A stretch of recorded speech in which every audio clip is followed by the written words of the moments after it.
Hello, bienvenue sur Ecotech. Je suis une fois de plus ravie de vous retrouver dans le cadre de cette émission qui vous parle d'actualité et d'innovation tech made in Africa. Quelques sujets intéressants aujourd'hui. On va parler du multi-cloud ou du cloud hybride. Qu'est-ce que c'est et pourquoi est-ce qu'il est conseillé dans une stratégie de sauvegarde de ces données informatiques? Je vous amène ensuite à Abétié au Tchad où l'hôpital provincial vient de se voir doté d'une couveuse néonatale Mao. C'est une couveuse made in Cameroun et qui a été tropicalisée pour correspondre aux besoins locaux. En toute fin d'émission, je vous amène faire le tour de quelques informations dans le secteur de la tech qui ont retenu notre attention et que j'ai voulu partager avec vous. N'hésitez pas à vous abonner sur notre chaîne Téléassou et surtout activer la cloche des notifications pour ne rien manquer de nos contenus. Merci d'être là.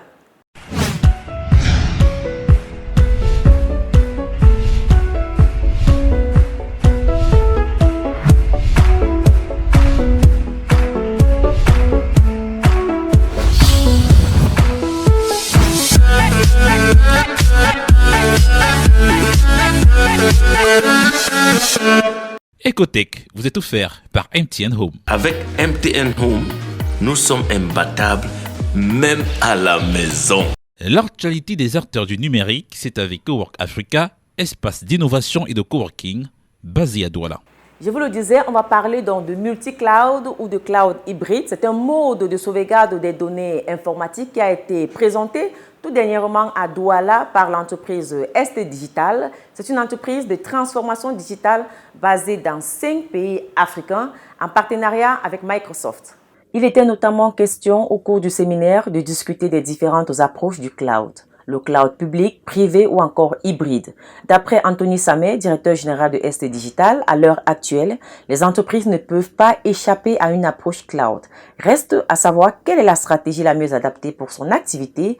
Doit-on prendre un ou plusieurs fournisseurs de cloud? Quelle est la stratégie idéale dans notre environnement? L'entreprise de transformation digitale présente dans 5 pays africains conseille le cloud hybride ou encore le multi-cloud, mais en quoi est-ce qu'il consiste? Mon intranet, je le mets sur Azure, ou inversement.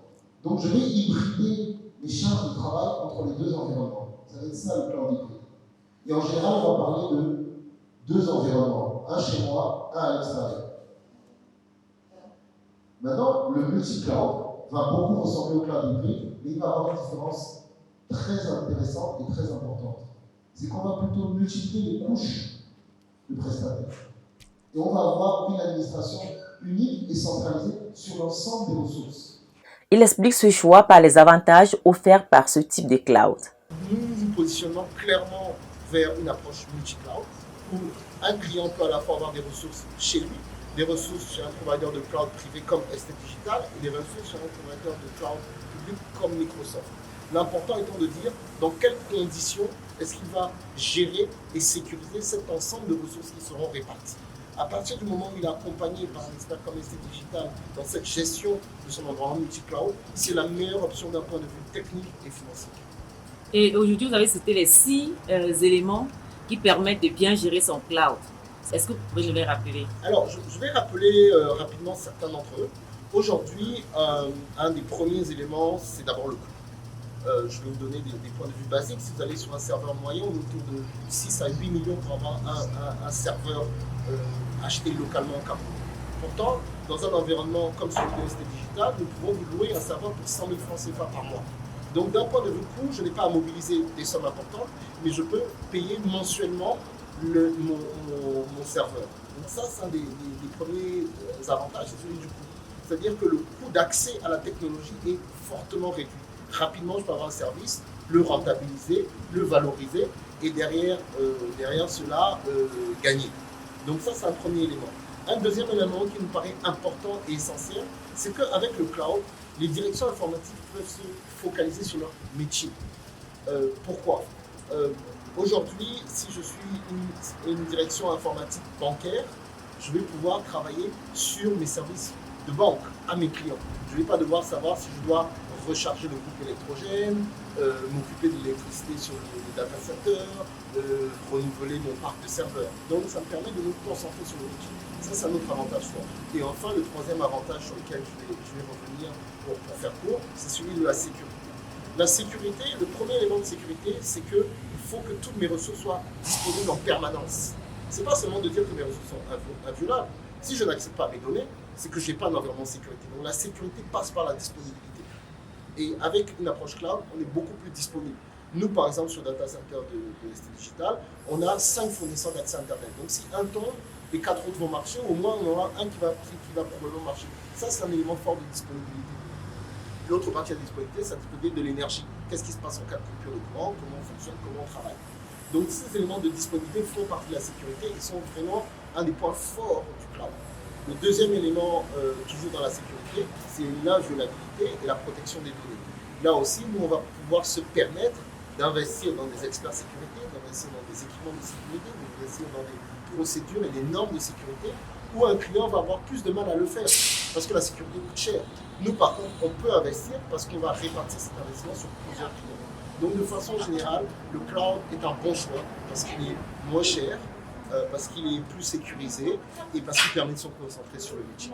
Le multi-cloud, le cloud hybride, donne donc la possibilité à un client d'avoir des ressources chez lui et chez un cloud privé ou public, une option jugée meilleure par ST Digital d'un point de vue technique et financier.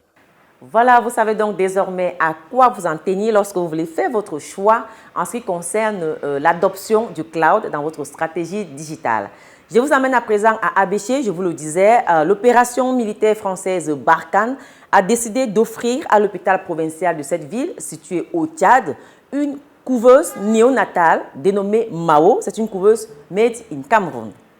Cette opération militaire répondait ainsi positivement à la campagne caritative Chaque souffle compte, lancée par l'Agence universitaire pour l'innovation basée au Cameroun.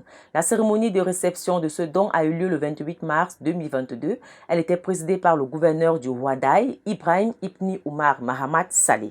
La couveuse Mao, maman, choisie par la force Barkhane pour la maternité de l'hôpital d'Abéché, est conceptualisée et fabriquée par une société camerounaise, l'Agence universitaire pour l'innovation, dont les délégués et formateurs sont parmi nous aujourd'hui. Titulaire de nombreux prix techniques, elle témoigne à elle seule des capacités d'adaptation et d'innovation de l'Afrique et de l'excellence du Made in Africa, qui gagnerait à être mieux connu. C'est donc un plaisir d'autant plus vif pour nous de vous la remettre aujourd'hui. Il est impossible de découvrir l'Afrique sans qu'elle vous fascine, et il est impossible de côtoyer ses habitants sans s'y attacher. Je ne dérangerai pas à l'adage. On dit aussi en Afrique que l'amitié est la plus étroite des parentés, alors quand je partirai pour la France dans quelques jours, je laisserai ici une famille. Mao est une couveuse néonatale interactive qui a déjà remporté 11 prix nationaux et internationaux, dont le prix du chef de l'État pour l'innovation au Cameroun en février 2018 ou encore le prix du Challenge Digital de l'Agence française de développement en mai 2019 à Paris. Mao est fabriquée au sein de l'atelier de l'Agence universitaire de l'innovation techno à Bafoussam et se distingue par sa résilience aux fluctuations énergétiques rencontrées dans la plupart des pays africains, son hybridité qui lui permet de fonctionner aussi bien avec l'énergie solaire qu'avec l'énergie conventionnelle, son interactivité numérique avec le smartphone du médecin utilisateur, un backup énergétique qui permet par ailleurs un fonctionnement en toute autonomie en cas de délestage. Et pour couronner le tout, son prix est accessible, soit la moitié du coût des couveuses importées d'autres continents. La campagne Chaque souffle compte, lancée sur le continent africain le 17 novembre 2021, permet aux organisations caritatives, aux entreprises et aux hommes et femmes de bonne volonté de souscrire pour des couveuses néonatales Mao en indiquant les hôpitaux bénéficiaires de leur choix. Je voudrais rappeler que plusieurs hôpitaux d'ailleurs au Cameroun utilisent cette couveuse néonatale dénommée Mao avec beaucoup de succès. Espérons que ce don puisse permettre comme ça de réduire le taux de néonatalité au Tchad qui se situe quand même autour de 33%. C'est la minute MTN Home et c'est l'Internet à domicile moins cher de MTN Cameroun. Aujourd'hui, je vous parle d'une promotion qui va sûrement vous faire plaisir. Il s'agit de cette possibilité de recevoir en bonus un accès gratuit et illimité à de nombreux films et séries lors de votre réinscription à la formule de 25 000 francs CFA. Vous n'avez rien d'autre à faire que de composer étoile 202 dièse et suivre la procédure.